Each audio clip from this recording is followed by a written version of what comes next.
Ano nangyari? Isang araw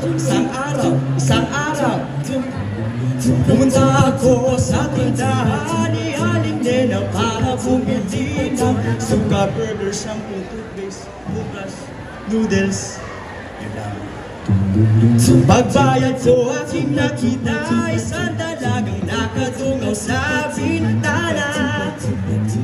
Natulala ako, naglagang puso ko, nalagdag din ang sukat ko. Pati puso ko, dapat pagkapi Aling Nena. Ako naman ay parang nakuryenteng pusa.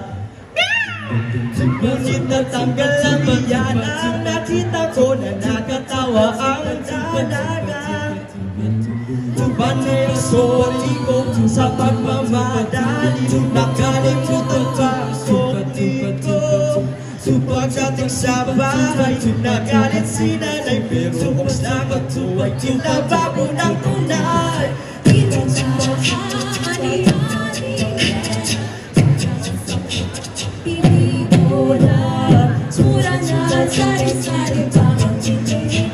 Pero ang tanging nais ko ay di nabibili ng pera. Maghanap ko sa tindahan, kinabukasan para makipagkilala. Ngunit sa akin ni Aling Nena, pang maagay wag na raw akong umasa. Anyak na'y aalis na papunta Canada, tatlong araw na lang ay babay na.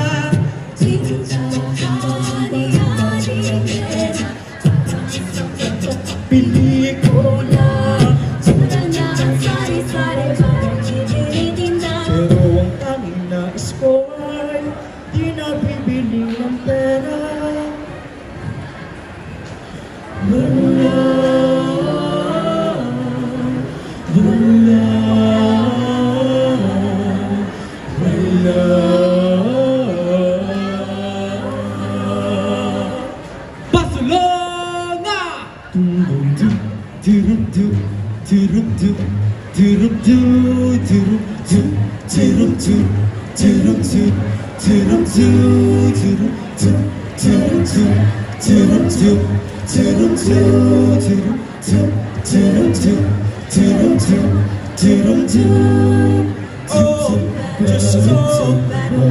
Ano ba naman ito?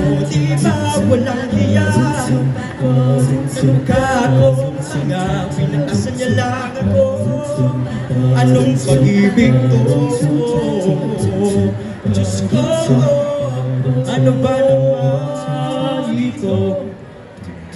Pare po, meron akong problema. Huwag mong sabihin, alam mo. Inaba ko sa isang kolehiyala, hindi ko maintindihan. Huwag na nating idaan sa mabuting usapan, lalo na madaragdagan ang sakit ng ulo at pipil sa tiyan. Anong sarap magkaibigan, napuno ako ng pag-asa.